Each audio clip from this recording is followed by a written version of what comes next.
Okay, I'm going to start recording anyway.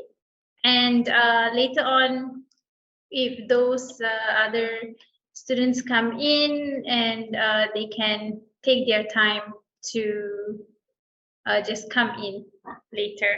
Okay? All right. So just a quick warm up. Some of you were not in this class before, so I may not have met some of you. But for those who were here, can I just see a show of hands? Sorry. How many of you were here last week?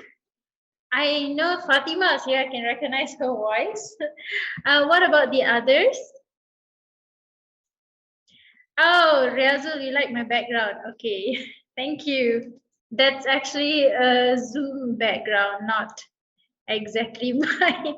Not mine per se. So how many of you were here last week that I have met you all before? You can also raise your hands in Zoom. There's actually a hand raising feature. Can you see that?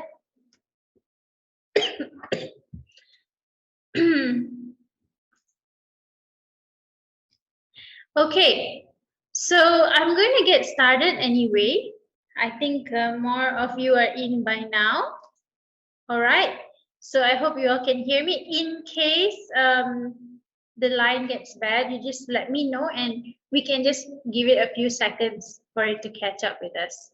Okay, so what I'm going to do first, today we're actually going to have reading exercises, okay? But before that, I just need to revise a little bit of what we had done previously. So, let me lower my hand first. How do okay. So I'm gonna pin myself and yeah. All right, so we're actually just going to revise a little bit of something that I covered previously. So for some of you who were here last week and the week before that, then you would remember these slides. And after this, we're going to do some exercises. Okay, so I won't take too long on our lesson today. So I hope everyone can just bear with me. All right, so today's probably the last class or that I would do something on reading. And the next time we meet, it will be probably something more on grammar or writing after this, okay? So this is just like a finale from our reading lessons that we've had before this. Okay, so this is just a run through. I'm just revising, so I might go a little fast. So for those of you who are new here, don't be overwhelmed. Okay, so basically what we covered last week is the basic reading strategies, right? So important reading strategies that you need to have before you can completely comprehend your text, right? First, you need to preview the title. Look at what the title is talking about. Do you see any pictures? And use your background knowledge. If you have any background knowledge, you can try and think about the topic. Is this something you are familiar with? Okay. And then we have the preview part where when we read the whole text, we try to think of what type of text this is and what might the title mean. Okay, things like this. So we have done this last week. I'm just going a bit faster today because I want to do the exercises. So, yeah, background knowledge. So, what do you know about the topic? Okay. And we did this exercise last week, so I'm not going to read them today. Okay.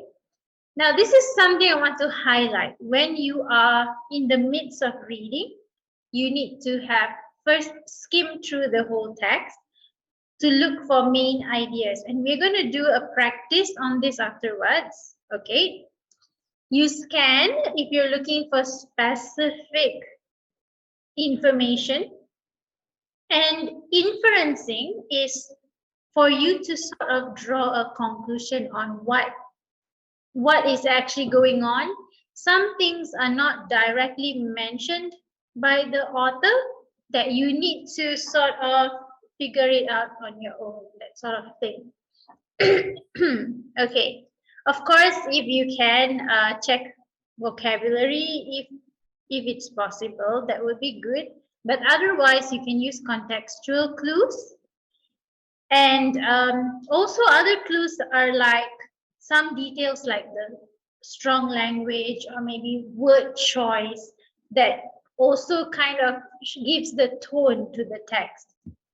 Okay, so we've gone through all this already last week, and I'm just doing a recap on it.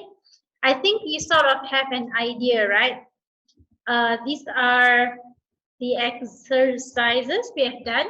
So for those who have not gone through this last week,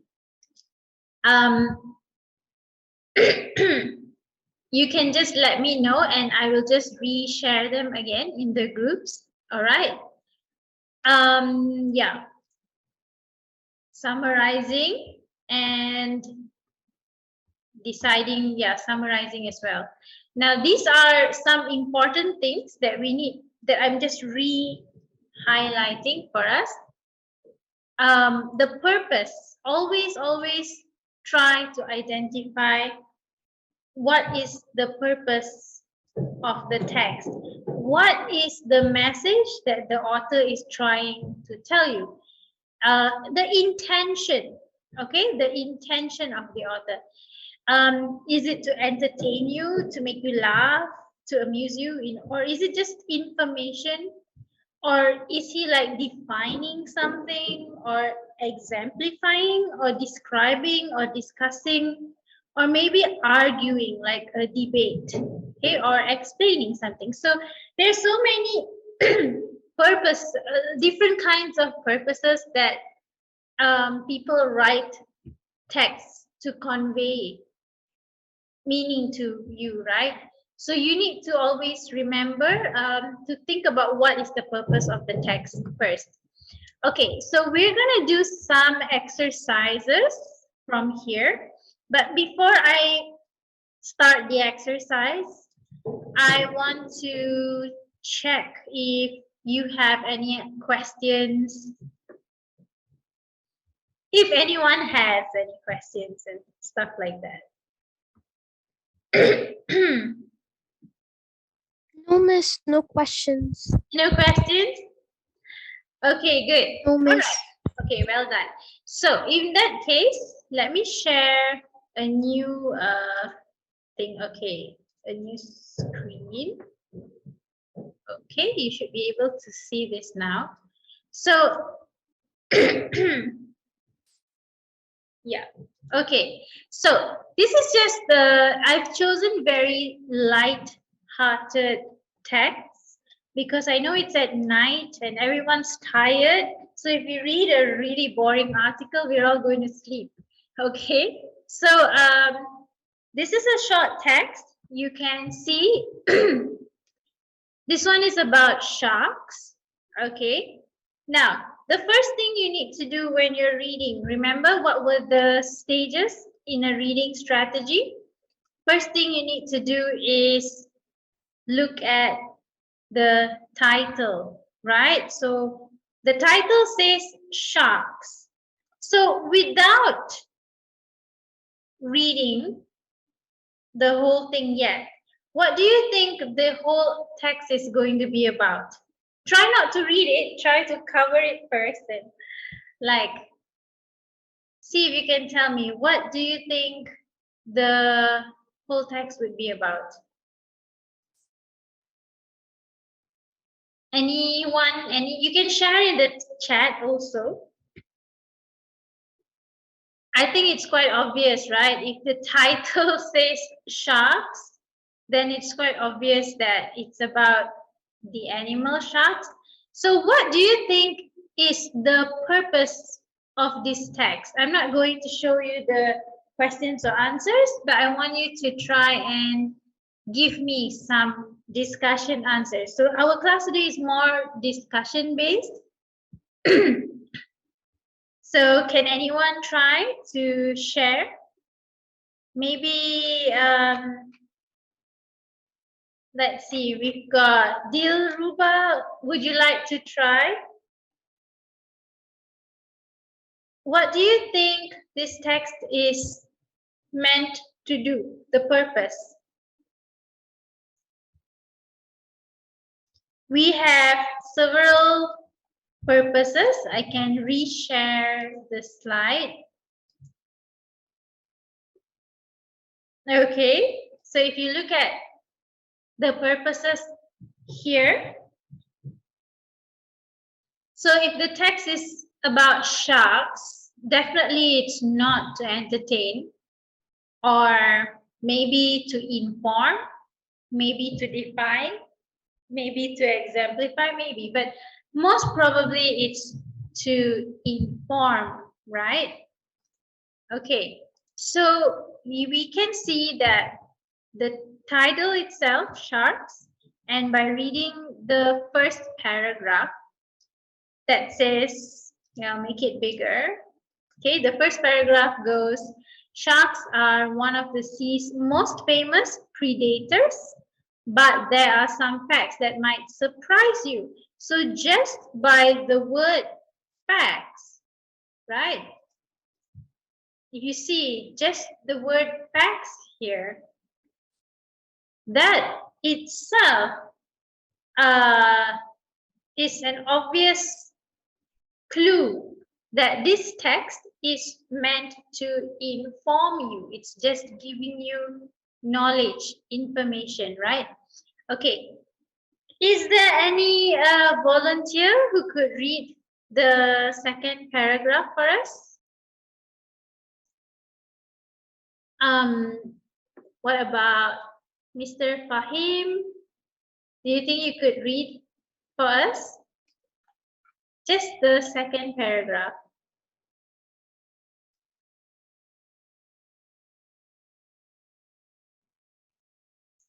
Or anyone else?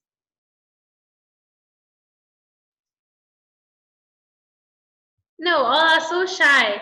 Oh, this class is very quiet. Last week's class was very, very talkative. Okay, never mind, that's fine. I'll read it for us then. Okay.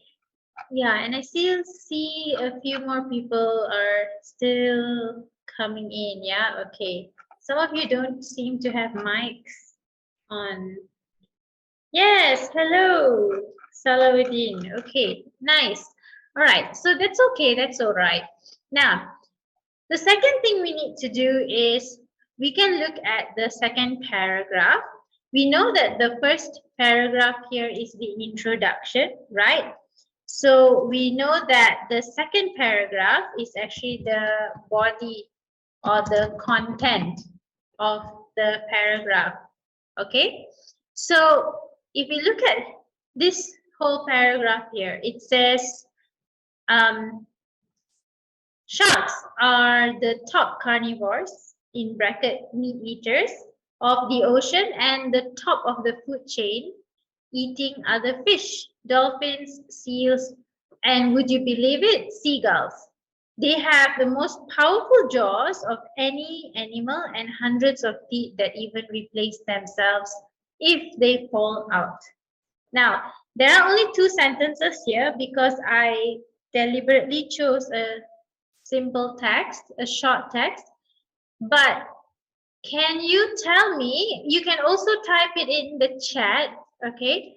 What do you think is the main point that is that the author is trying to say in this paragraph?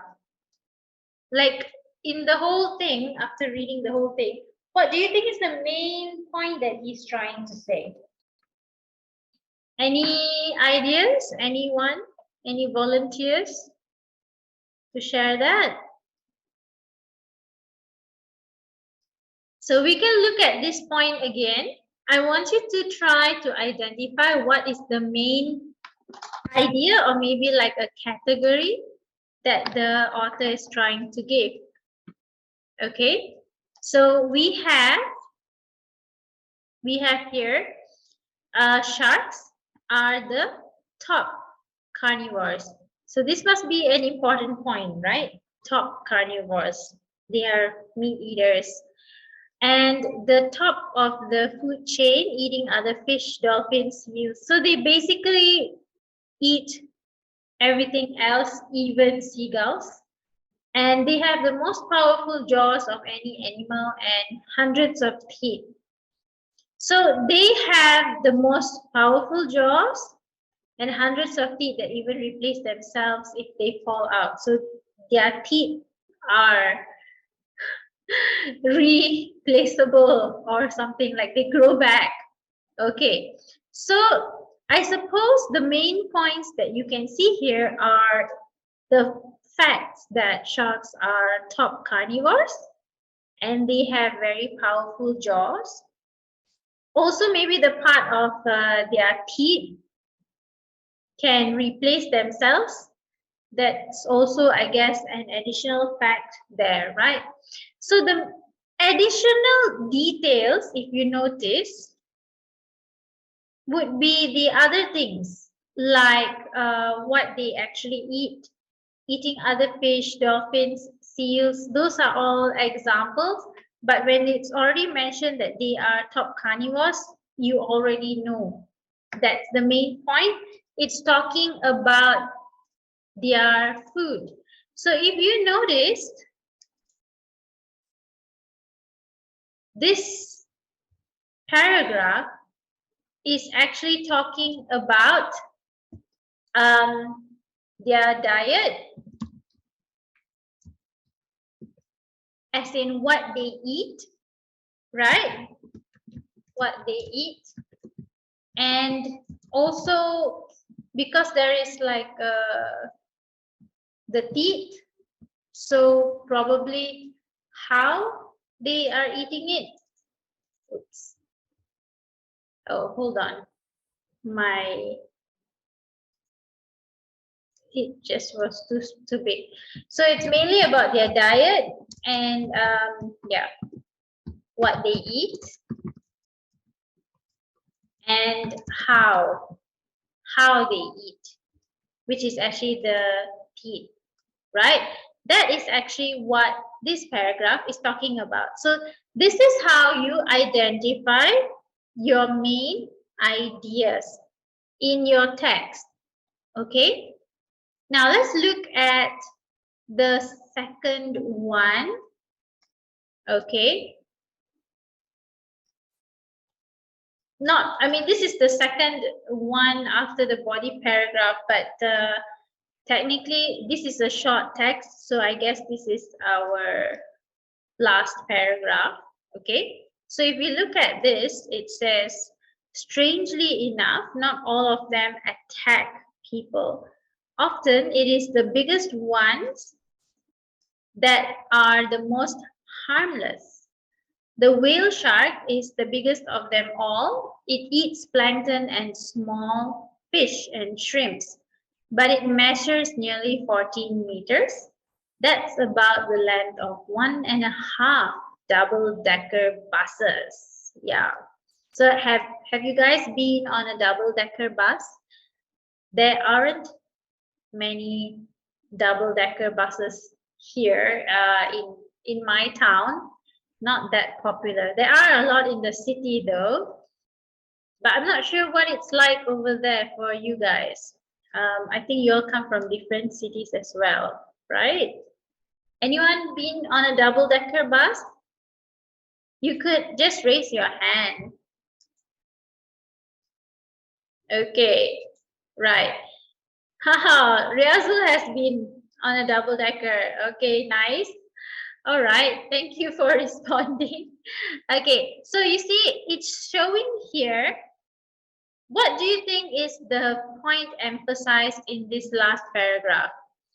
It's saying number one is that not all of them, right? Not all of them attack people. Oh, I should change the color to something darker. Okay, so not all of them attack people. That's one point. Okay, often it is the biggest ones that are the most harmless, and the whale shark is the biggest, and then it eats plankton, blah blah blah, and it's just showing how big the whale shark is. Now, in this whole paragraph, what do you think is in this whole paragraph here? Yep. What do you think is the main point that they're talking about? Now, the second sentence is talking about what the whale shark eats. But the first and second sentence is talking about the fact that not all sharks attack people, and the biggest ones are normally harmless, or the most harmless. So what do you think is the focus in this paragraph? Is there anyone that can try to share? You can also put it in the chat. What do you think is the focus of this paragraph? Is it about some sharks being harmless, or is it about the what the whale shark eats? So give it some time, think about it, and let's see who can tell me. What do you think this last paragraph is talking about? Okay. All right, I think you've thought a lot already. So basically, the last paragraph, they are actually introducing the whale shark.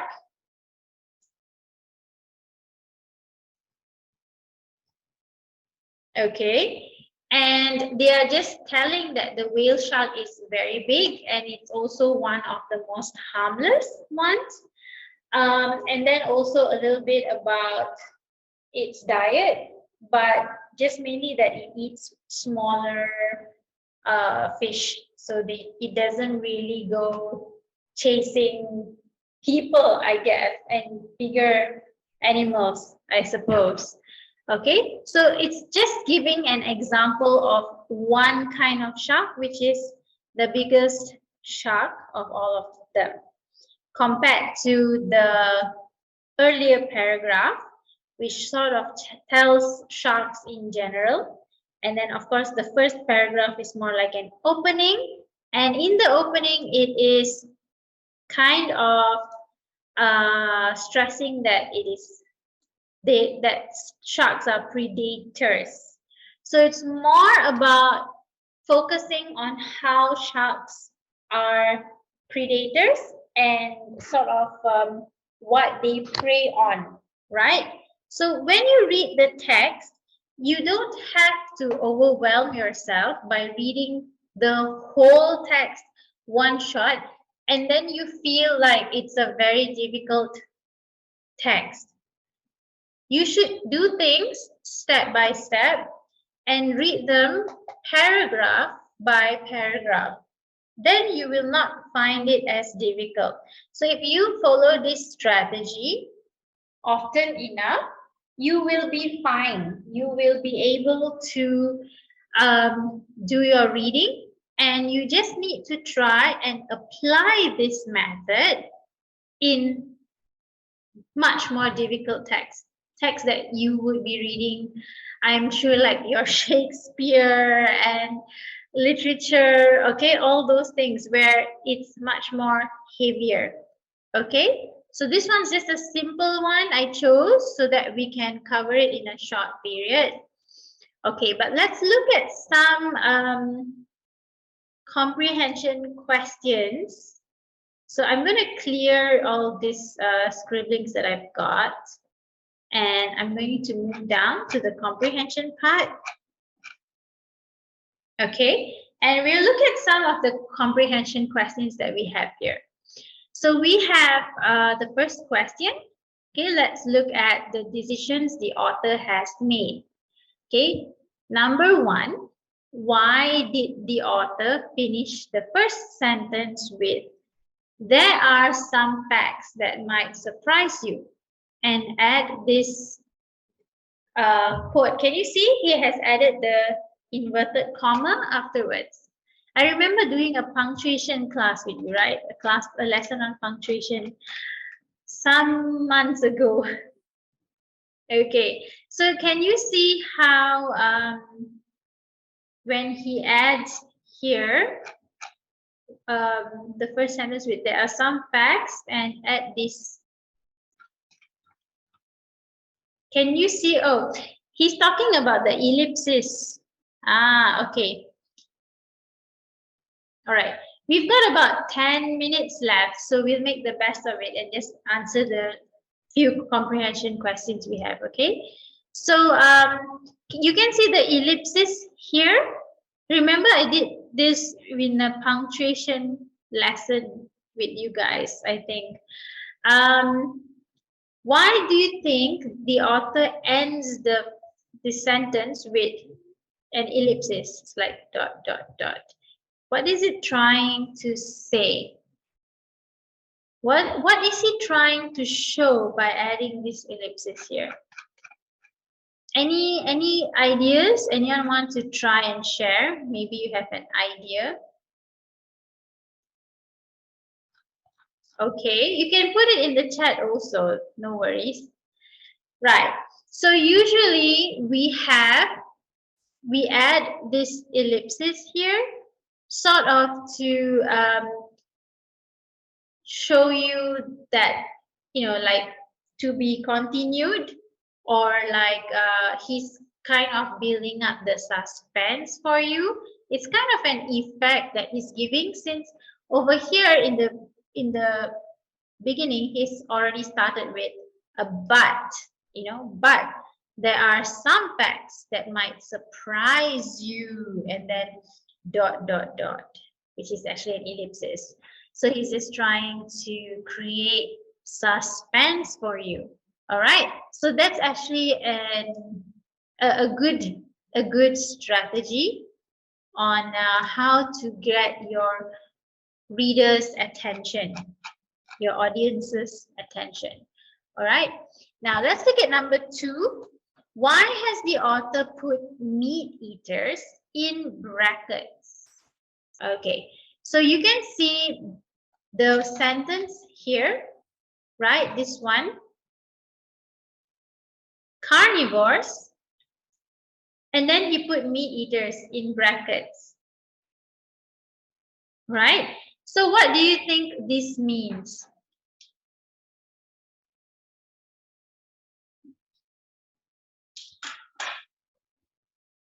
Yes, yes, Yasin, I just saw you raise the hand.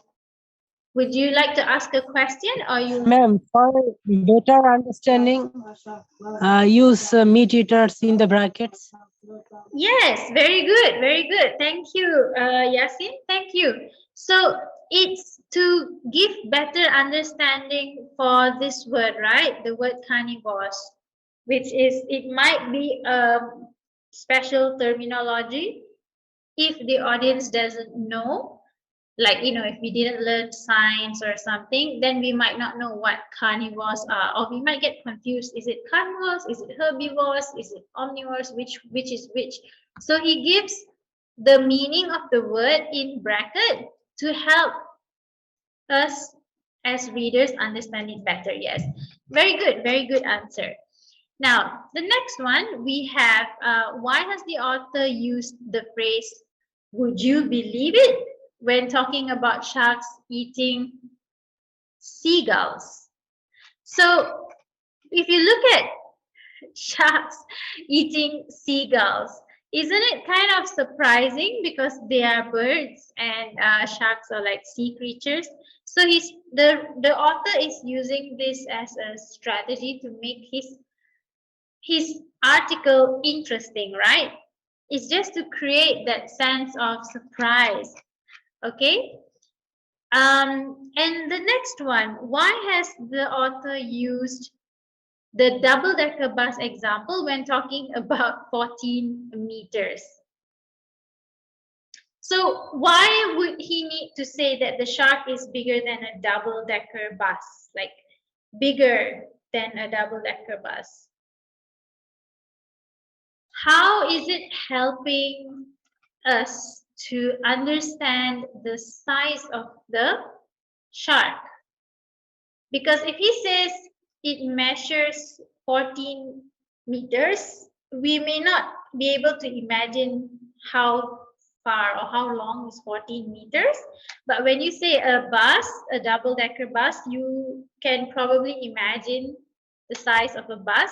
It makes it easier for readers to understand the size that he's describing. Okay. And if you look at number 5, why has the author used an exclamation mark at the end? So here, this last one here, right? There is an exclamation mark at the end. Half double-decker buses. So this is a good example of punctuations, right? From what we learned a few weeks ago. Some time ago, we had the punctuation class. I think that was when our first class with your batch. So, yeah, punctuation. So this exclamation is to show that it's an amazing fact, maybe something very impressive. Okay, like a wow thing. So it sort of adds on the wow factor to the text. All right. And the last one, what we have is, why has the author used the phrase strangely enough? Strangely enough. So where is that again? We can see it's here. He starts out the paragraph with strangely enough. Not all of them attack people. So he's trying to show that there is some kind of strange factor. It's a contradiction to what sharks, being carnivores and they are meat eaters and they eat everything, and strangely enough, not all of them actually eat people, right? So these are good ways that you can look out for how the author is trying to show you ways of his strategies in making his text interesting. And for us as a reader, when we read, we need to look at all these tiny details for us to understand the tone and the message of what the author is intending to say. Okay, so of course you wouldn't find so many punctuation marks in a more serious article. This one is more light-hearted, but surely even serious articles have punctuations that will also carry meaning for you. All right, so I will share this exercise as well later on, along with the PowerPoint slide that I showed you all just now. So, and I've got an answer key here as well that I will attach it for you guys to read on. And I will also attach, there are a few more exercises here that you can actually look at with more questions. And there are also answer keys for you. So you can try to use the rest, okay, to do your own self-study. And you can try the questions, you can look at the answers, and then if you still have any questions, you can actually get back to me. So these are very light reading that I think you'll just be able to do it in an hour or something, but it will give you a good sense of practice for your reading skills. All right. So actually, that's about it for our lesson for today. I'm just going to do a short recap. So just remember, I will send these slides also again for those of you who didn't come earlier. So always just remember to read, okay? And check your preview and all that. Just go through the slides and everything, okay? So I'm going to round up our lesson here because our time is running. And anything else that you'd like to check with me? I will post everything in your Facebook groups as well. And your lecturers, Madam Kanis, will also share them to you. All right. So thank you, everyone. Our Zoom time is going to time out soon. So I Okay, will ma'am. see Thank you all you. next time.